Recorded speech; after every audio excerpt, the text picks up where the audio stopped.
আসসালামু আলাইকুম। স্বাগত জানাচ্ছি আমার ইউটিউব চ্যানেলে। আজকে আপনাদের মাঝে শেয়ার করব চিকেন রোল রেসিপি। এখানে মাংসগুলো ছোট, ছোট পিস করে আমি সিদ্ধ করে তারপরে এগুলো ঝুরি করে নিয়েছি।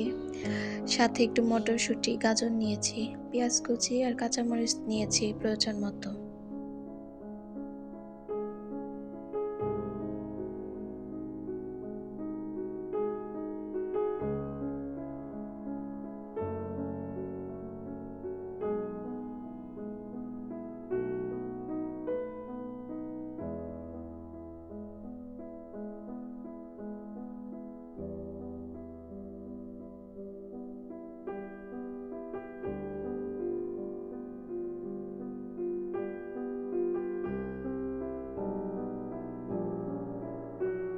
একটি কড়াইয়ে প্রয়োজন মতো তেল দিয়ে দিব। তারপরে পেঁয়াজ কুচিগুলো, কাঁচামরিচ কুচিগুলো দিয়ে দিব।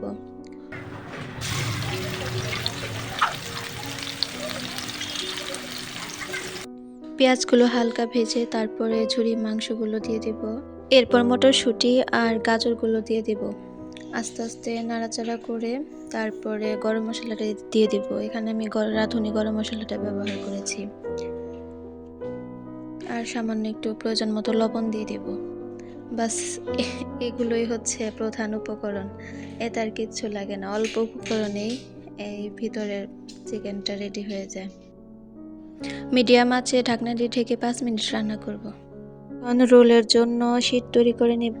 1 কাপ ময়দা, হাফ কাপ গুঁড়া দুধ, 1 চামচ চিনি আর স্বাদ মতো লবণ নিয়ে নেব। এরপর শুকনো উপকরণগুলো ভালো করে মিশিয়ে আর সাথে হাফ কাপ গরুর দুধ দিব আর প্রয়োজন মতো পানি দিয়ে ব্যাটার তৈরি করে নেব। ব্যাটারের ঘনত্বটা আপনাদের দেখিয়ে দেব কিভাবে আপনারা এই ব্যাটারটা তৈরি করবেন আর এর ঘনত্বটা কতটুকু রাখবেন। একটু সময় নিয়ে এটা গুলতে হবে যাতে কোনো দানা দানা ভাব না থাকে আর ভিতরে একটু সফট হয়। এই দেখেন কীরকম হয়েছে আমার ব্যাটারটা, এতটুকু ঘনত্বের হবে। এরপর ফ্রাই প্যান বসিয়ে দেব চুলায়। ফ্রাই প্যান গরম হয়ে গেলে হালকা একটু তেল দিয়ে দিব। তেল দেওয়ার পরে একটু একটু করে দিয়ে ছড়িয়ে রোল শিটগুলো তৈরি করে নেব। আমি একটা একটা করে সবগুলো শিট তৈরি করে নিয়েছি।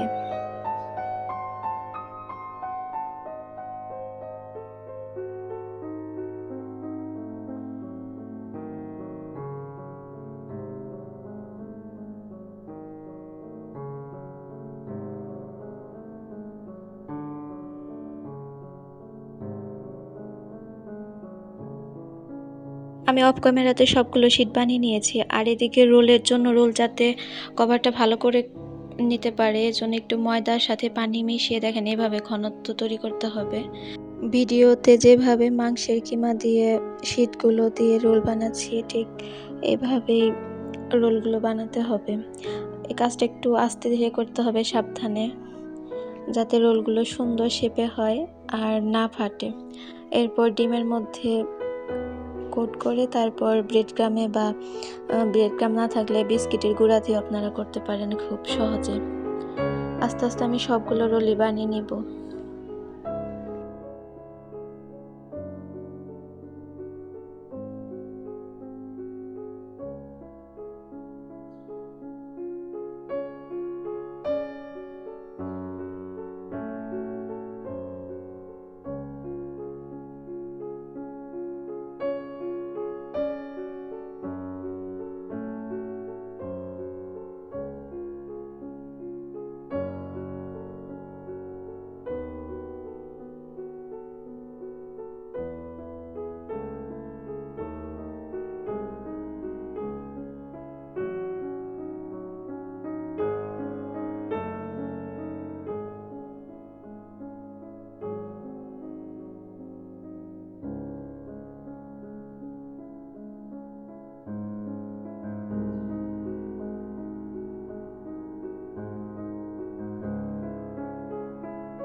আস্তে আস্তে আমার সবগুলো রোলই প্রায় বানানো শেষ। আশা করি আপনারা ভিডিওটি দেখে একটু ট্রাই করবেন বাসায়। সহজভাবে অল্প উপকরণে এই রোলটি তৈরি করা। এই হচ্ছে আমার ফাইনাল লুক। আল্লাহ হাফেজ, ভালো থাকবেন।